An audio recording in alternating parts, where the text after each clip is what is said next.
akan memaparkan materi mengenai rancangan acak kelompok, di mana kami akan melakukan analisis data dengan menggunakan program Excel dan juga program SPSS.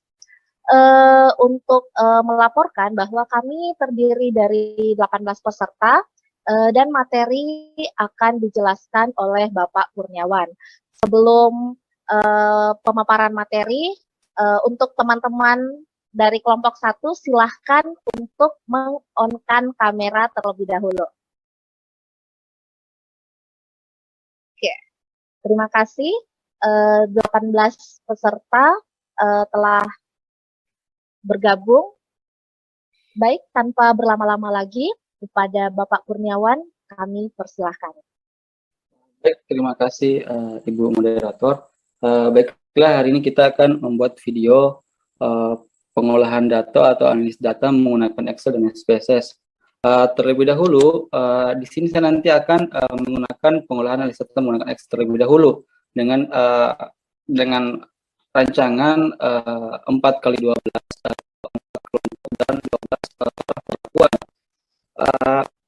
Sedikit saya jelaskan bahwa rancangan acak kelompok adalah rancangan lingkungan atau biasa kita laksanakan di lingkungan yang heterogen dan biasa digunakan ketika teman-teman ingin meneliti di lapangan atau yang tidak dapat dikontrol lingkungan sendiri. Dan rancangan acak kelompok itu perbedaannya dengan RAL itu ada dua. Kalau RAL itu errornya dua, itu ada kesalahan di kelompok dan kesalahan di perlakuan. Sedangkan KORA hanya kesalahannya di perlakuan karena dia tidak ada kesalahan ulangan kelompok karena dia dianggap homogen karena dilakukan di lab atau biasanya di kondisi-kondisi yang terkontrol lingkungannya. Baik, saya langsung share screen. Anda menggunakan Jadi di sini sudah ada data pengamatan. Ini data tesis penelitian tanaman kakao yang saya ambil kemudian yang parameter yang saya gunakan di sini adalah berat 100 biji kering tanaman kakao. Nah, di sini sudah ada datanya dan di sini sudah data 4 kelompok. Jadi saya mulai. Jadi pertama-tama kita harus menjumlahkan semua data perlakuan di setiap kelompoknya. Jadi kalau Excel kita menggunakan rumus sum. Kita blok kelompok 1 sampai 4, kemudian kita enter, kemudian untuk memudahkan kita tarik ke bawah. Selanjutnya kita total juga data kelompoknya.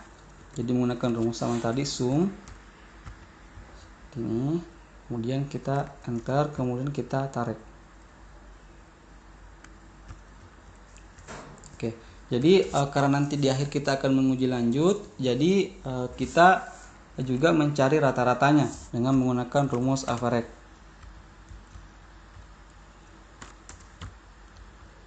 Dan kita tarik. Nah, kemudian kita melangkah ke olah datanya atau mengerjakan sidik ragam ANOVA-nya untuk menentukan apakah perlakuan kita berpengaruh terhadap parameter atau tidak. Tahap-tahapnya yang pertama itu kita kuadratkan semua variabel sumber keragaman. Jadi ada kelompok, ada perlakuan, ada alat, ada total. Jadi yang pertama itu kita cari dulu faktor koreksinya. Faktor koreksi sini kita bisa menggunakan dua rumus. Kita bisa langsung menggunakan kuadrat atau Chomsky, atau bisa kita menggunakan manual. Jadi seperti ini rumusnya. Jadi sama dengan kita blok nilai total keseluruhan perlakuan, kemudian dikuadratkan pangkat 2, kemudian kita bagi dengan kelompok dikali perlakuan. Seperti ini. Kemudian kita kuadratkan semua perlakuan menggunakan rumus seperti ini sama dengan Chomsky. Kemudian kita blok semua total perlakuan dari 12 taraf perlakuan.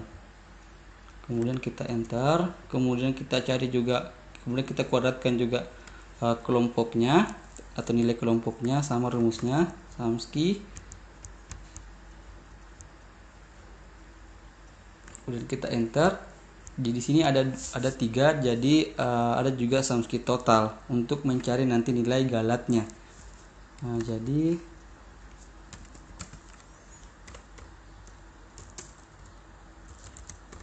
total rumusnya sama, Samski.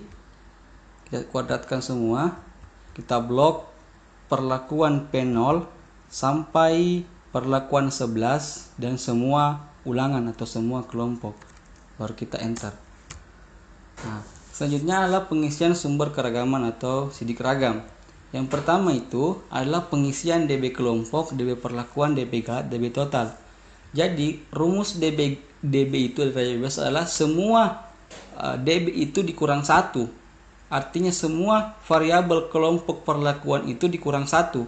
Jadi rumusnya seperti ini, sama dengan kelompok dikurang 1, kemudian perlakuan dikurang 1. Kemudian untuk mencari DB galatnya, kita terlebih dahulu cari nilai total DB-nya. Jadi rumusnya itu sama dengan 4 dikali perlakuan dikurang 1. Nah, untuk mencari DB galatnya itu adalah kita langsung saja kurang, yaitu DB total dikurang dengan DB kelompok dan perlakuan. Seperti ini. Selanjutnya kita mencari nilai JK-nya. Nah, itu jumlah kuadratnya. Jadi rumusnya seperti ini, sama dengan ini tadi sudah kita kuadratkan, jadi kita langsung saja kurang dan bagi atau bagi dan kurang. Jadi kita tulis blok di sini, klik di sini Samski kelompok, kemudian kita bagi dengan jumlah perlakuan dikurang dengan faktor koreksi. Kemudian yang untuk mencari JK perlakuan sama juga rumusnya, cuma pembagian yang berbeda. Jadi sama dengan dibagi dengan 4 dikurang dengan FK. Jadi FK di sini adalah faktor pembatasnya. Jadi semua variabel JK itu dikurang dengan faktor koreksi. Untuk mencari JK galatnya itu terlebih dahulu kita cari juga dulu JK totalnya. Rumus JK total itu adalah nilai kuadrat total dikurang dengan faktor koreksi. Jadi ini dikurang dengan FK. Nah, untuk mencari JK galatnya sama dengan yang tadi, jadi sama dengan JK total dikurang dengan JK perlakuan dikurang dengan JK kelompok. Untuk mencari nilai kuadrat tengah atau KT itu adalah JK dibagi DB. Jadi seperti ini. Jadi kita tarik saja ke bawah untuk memudahkan. Oke. Selanjutnya kita cari F hitungnya untuk melihat nanti apakah perlakuan kita berpengaruh terhadap parameter pengamatan. Nah, rumus mencari F hitungnya itu adalah KT sumber keragaman dibagi dengan KT SK galat. Nah, seperti ini, sama dengan KT kelompok dibagi dengan KT galat, sama dengan KT perlakuan dibagi dengan KT galat. Nah, untuk melihat lagi apakah perlakuan berpengaruhnya, tentunya ada pembanding, yaitu F tabel untuk menentukan perlakuan kita berpengaruh nyata 95% kah atau 99%.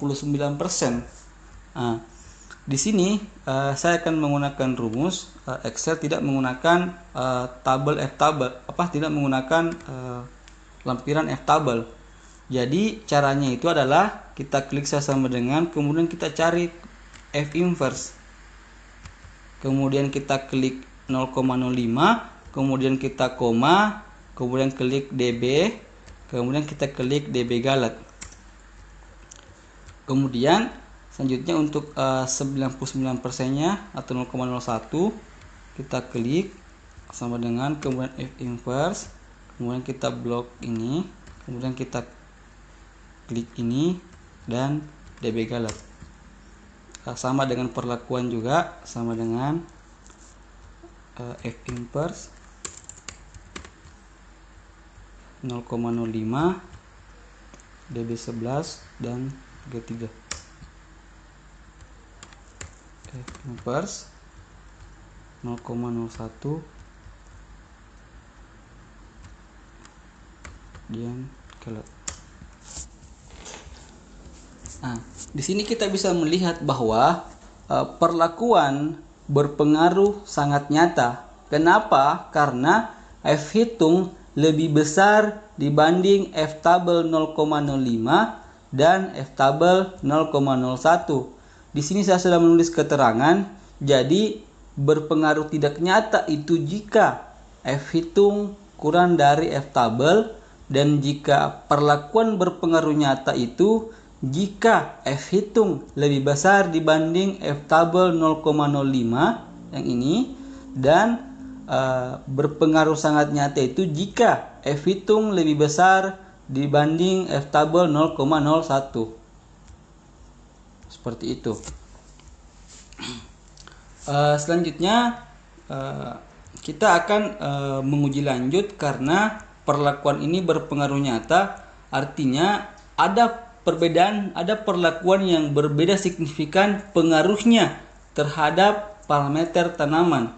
Nah, jadi sidik ragam itu hanya menentukan bahwa perlakuan berpengaruh terhadap parameter, tetapi tidak bisa menentukan atau menyimpulkan taraf perlakuan mana yang terbaik di antara 12 taraf perlakuan. Nah, untuk itu kita gunakan uji lanjut untuk mencari perlakuan terbaik dan perlakuan mana yang berbeda nyata. Nah, rumusnya itu ada untuk mendapatkan nilai pembanding BNJ. Jadi sini saya menggunakan uji beda nyata jujur. Sebenarnya di sini ada banyak uji lanjut. Kita bisa menggunakan BNT, menggunakan Duncan, menggunakan ortogonal kontras, tetapi di sini saya menggunakan BNJ. Jadi untuk mendapatkan nilai pembanding BNJ itu ada 2. Jadi pertama kita harus cari nilai SD-nya, kemudian kita cari tabel key-nya. Nah, nilai SD-nya itu rumusnya adalah akar KT Galat dibagi dengan jumlah kelompok. Jadi kita akarkan saja seperti ini. KT Galat dibagi dengan kelompok. Tabel key ini diambil dari tabel key.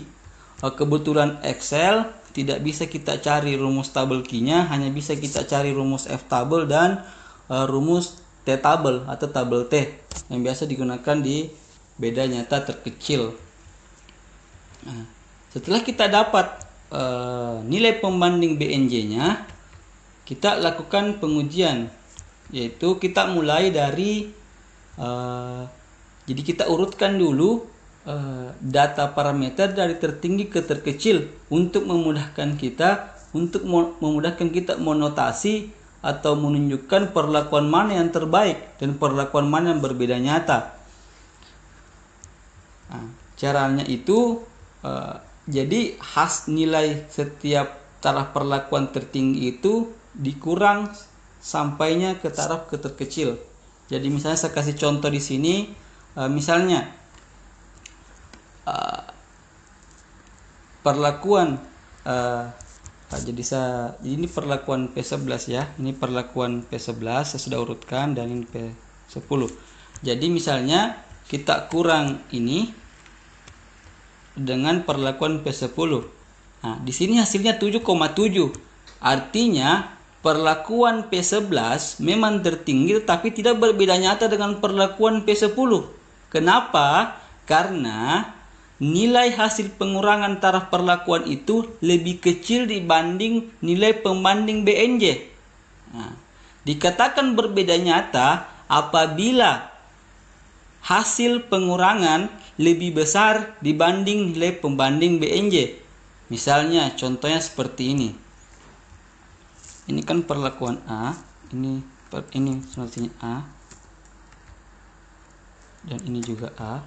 Nah, selanjutnya kita melihat perlakuan mana yang berbeda. Jadi kita kurang perlakuan P11 dengan P9. Nah, di sini 16,3. Artinya di sini dia sudah B. Artinya perlakuan P11 berbeda nyata dengan P9. Kenapa? Karena hasil pengurangan lebih besar dibanding nilai pembanding BNJ. Seperti itu. Jadi kesimpulannya di sini bahwa ketika hasil pengurangan taraf perlakuan di bawah nilai pembanding itu artinya tidak berbeda nyata. Tetapi jika lebih tinggi hasil pengurangan dibanding nilai pembanding B, artinya dia berbeda nyata. Seperti itu. Jadi kesimpulan di sini bahwa perlakuan P11 berbeda nyata dengan perlakuan P9 sampai dengan P0, tetapi tidak berbeda nyata dengan perlakuan P10. Nah, jadi seperti itu untuk pengolahan data Excel-nya. Jadi di sini kita akan membandingkan nanti hasil analisis SPSS dengan Excel. Jadi selanjutnya sebelum kita bandingkan tentunya kita harus mengolah juga menggunakan analisis SPSS. Jadi saya langsung share screen. Selanjutnya adalah analisis SPSS. Jadi kita tadi sudah mengolah menggunakan aplikasi Excel. Jadi selanjutnya kita mengolah aplikasi dengan menggunakan aplikasi SPSS. Jadi dalam aplikasi SPSS itu atau dalam menganalisis data itu ada dua data yang wajib diisi, yaitu data variable view dan data view. Di variable view di sini kita menulis dulu kelompoknya, kemudian kita tulis perlakuan, kemudian kita tulis hasil. Di sini kita misalnya kita ukur atau kita amati berat 100 biji kering tanaman kakao. Kemudian kita tentukan di sini perlakuannya, di label perlakuan apa yang kita gunakan. Misalnya kita gunakan dosis kompos.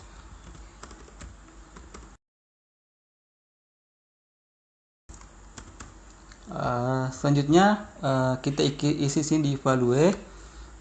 Di sini kita isi berdasarkan berapa jumlah kelompok di rancangan acak ini atau berapa ulangannya. Di sini ada 4 ulangan, jadi di sini kita isi saya sampai 4 ulangan. Dan yang pertama itu seperti ini, sisa seperti ini, kelompok 1, kemudian klik 2, kemudian klik lagi kelompok 2, kemudian 3, kemudian yang terakhir kelompok 4. Kemudian kita klik OK. Nah, selanjutnya kita isi lagi taraf perlakuan di sini atau jumlah taraf perlakuannya. Karena kalau tidak kita tulis taraf perlakuannya tidak bisa nanti dibaca oleh aplikasi. Jadi sini kita tulis 12 taraf perlakuan. Kebetulan dalam sinopsis kami yang kami buat itu ada kontrol. Jadi sini kita mulai dari 0. Dari 0 P0, kemudian 1 sampai dengan P11.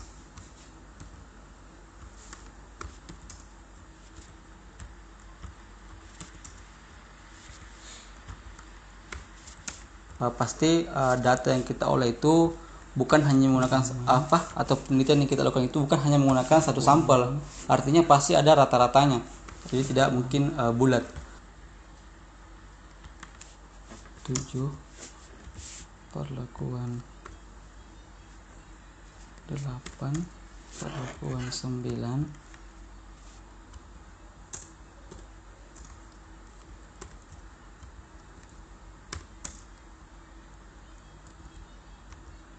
Untuk 10 tadi tidak tertulis P10 Pak. Oh iya. Yang 10. Baik, mama. Di remove. Oke, sudah. Oke. Selanjutnya kita klik OK. Selanjutnya kita masuk ke data view atau mengisi data-data kelompok, data perlakuan, dan data hasil pengamatan.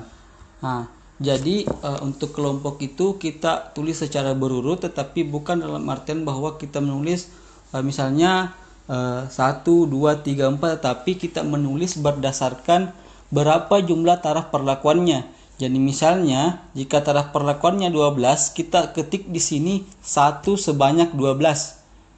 Nah, seperti itu. Jadi seperti ini.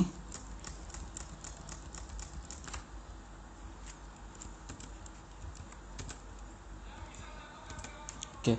Kemudian kita klik di sini lagi kelompok 2.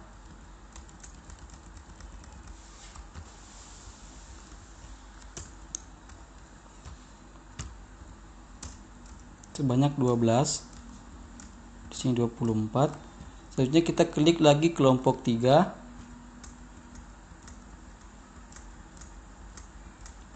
Sebanyak 12, di sini 36. Selanjutnya adalah kelompok 4 sebanyak 12, di sini 48 totalnya. Ada 48 data pengamatan dari 4 kelompok.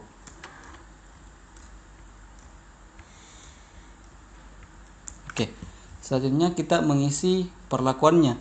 Perlakuannya itu di sini ada 12. Jadi kita klik juga di sini berdasarkan tadi apa yang kita isi di sini. Nah, di sini kita mulai dari 0. Artinya sini nanti di pengisian data view itu ada 12, tapi kita mulai dari 0, jadi hanya sampai 11.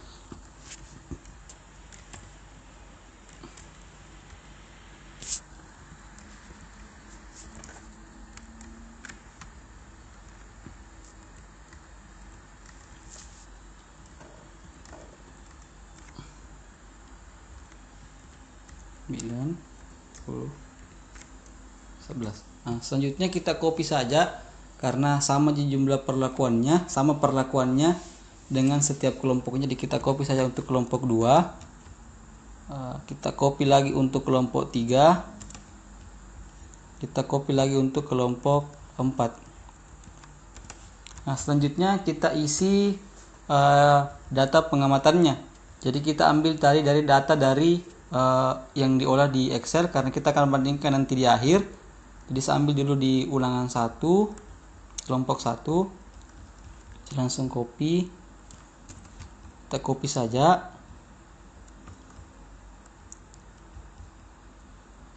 Kita copy saja di aplikasi, di hasil sini. Dan kita selanjutnya copy sampainya selesai.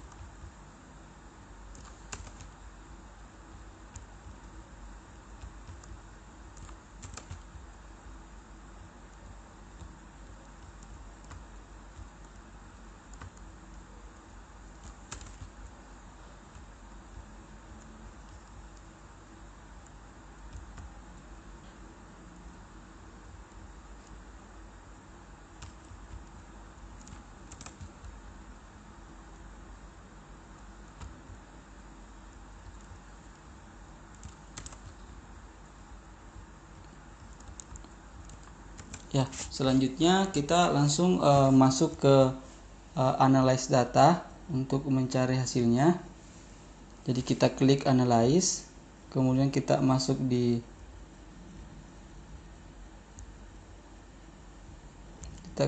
analyze, kemudian kita masuk di general linear model, kemudian kita klik univariate, kemudian di sini dependent variable itu yang dikasih masuk di sini adalah parameter pengamatannya, sedangkan di X factor itu adalah kelompok dan perlakuannya. Jadi di sini di parameter pengamatan, dan ini masuk di faktor, kemudian indeks perlakuan juga. Kemudian untuk menentukan tabel ANOVA-nya nanti kita perlu buat modelnya seperti ini. Jadi kita kasih masuk kelompok dan kasih masuk perlakuan. Kemudian kita klik continue. Nah, untuk selanjutnya adalah penguji lanjutnya. Jadi apabila nanti perlakuan berpengaruh nyata, kita tidak mengulang lagi atau kita langsung saja melihat hasilnya. Jadi di sini kita jadi yang diulangi itu hanyalah perlakuan, bukan kelompok. Karena yang ingin kita lihat adalah pengaruh perlakuan atau pengaruh taraf perlakuan yang terbaik dan yang mana yang berbeda nyata dengan perlakuan lainnya. Nah, di sini ada banyak uji lanjut, tapi di sini saya menggunakan uji 2K atau uji BNJ. Kemudian kita klik continue, kemudian kita klik OK.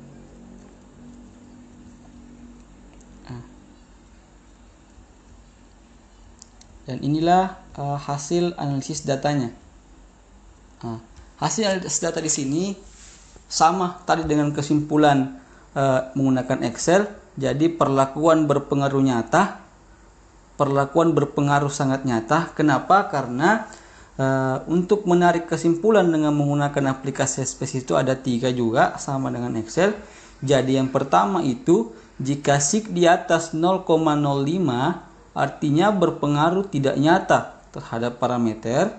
Jika SIG di bawah, yang kedua, jika SIG di bawah 0,05 artinya berpengaruh nyata. Dan yang ketiga itu adalah jika SIG di bawah 0,01 berpengaruh sangat nyata. Nah, selanjutnya kita lihat di sini hasil uji lanjutnya. Hasil uji lanjut di sini adalah sama dengan hasil Excel juga, yaitu adalah perlakuan P11 berbeda nyata dengan perlakuan P9 sampai P0, tetapi tidak berbeda nyata dengan perlakuan P10. Kita bisa lihat di sini dia selurus dengan di sini. Jadi jika dia selurus artinya dia tidak berbeda nyata. Jika kita ingin menarik kesimpulan di aplikasi SPSS atau hasil SPSS.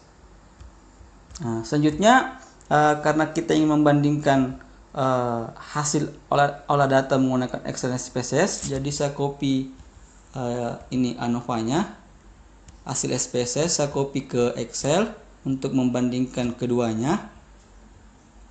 Jadi saya copy di sini. Kemudian saya copy juga uji lanjutnya untuk membandingkan juga nanti apakah ada perbedaan atau sama.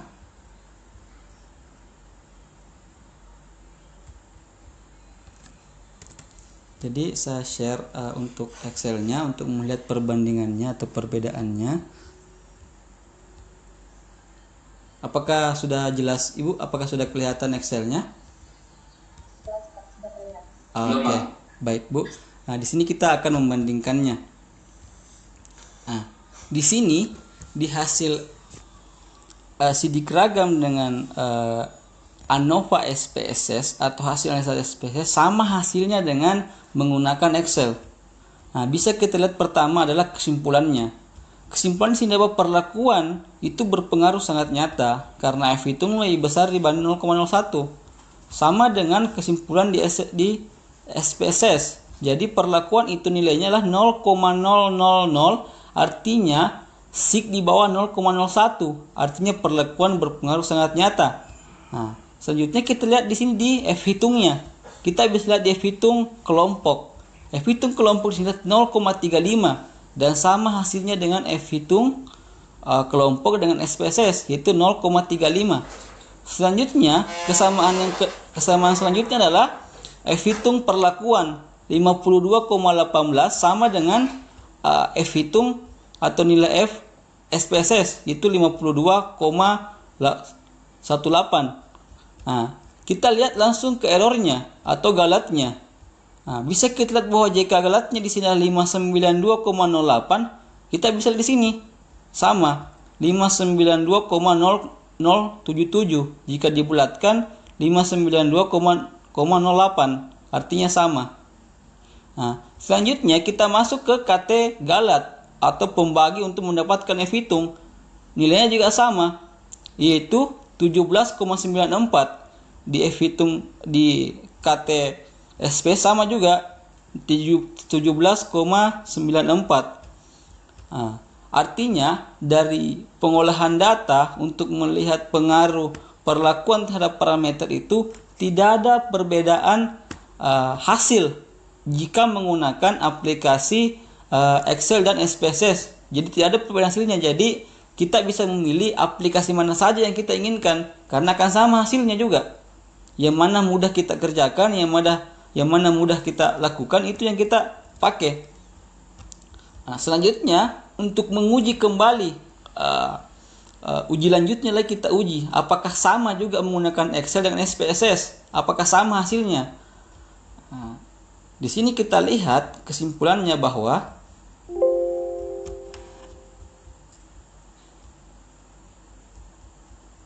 di sini perlakuan P11 berbeda nyata dengan perlakuan P8 dan keseluruhnya. Sama juga dengan aplikasi SPSS. Perlakuan P11 berbeda nyata juga dengan perlakuan P8 dan seterusnya. Artinya, bisa disimpulkan di sini bahwa baik pengolahan data menggunakan Excel dan SPSS sama hasilnya. Jadi tidak ada perbedaan dari hasil analis datanya. Jadi tetap bisa jadi aplikasi apapun yang kita gunakan di sini tetap bisa menunjukkan keakuratan analisis kita terhadap parameter pengamatan atau parameter yang kita lihat atau yang kita ukur. Jadi tidak ada perbedaan dari baik menggunakan SPSS dan Excel. Mungkin sekian dari saya kembalikan ke moderator. Baik, terima kasih atas pemaparan materi dari Pak Kurniawan. Jadi kesimpulan yang dapat kita peroleh dari penjelasan bahwa apapun tools analisis yang kita gunakan, baik menggunakan program Excel, SPSS maupun program lainnya, itu kita akan memperoleh hasil yang sama seperti itu untuk analisis rancangan acak kelompok. Hanya langkah-langkah yang berbeda tadi untuk Excel maupun SPSS dan dua program statistik yang telah dijelaskan oleh Bapak Kurniawan ini saya rasa sangat jelas mengenai analisis rancangan acak kelompok menggunakan Excel maupun SPSS. Jadi demikian pemaparan materi rancangan acak kelompok menggunakan program Excel maupun SPSS. Terima kasih kepada Bapak Kurniawan yang telah berbagi ilmu dan juga dari teman-teman dari kelompok 1. Terima kasih atas kehadirannya. Saya akhiri materi ini. Wabillahi taufiq wal hidayah. Wassalamualaikum warahmatullahi wabarakatuh.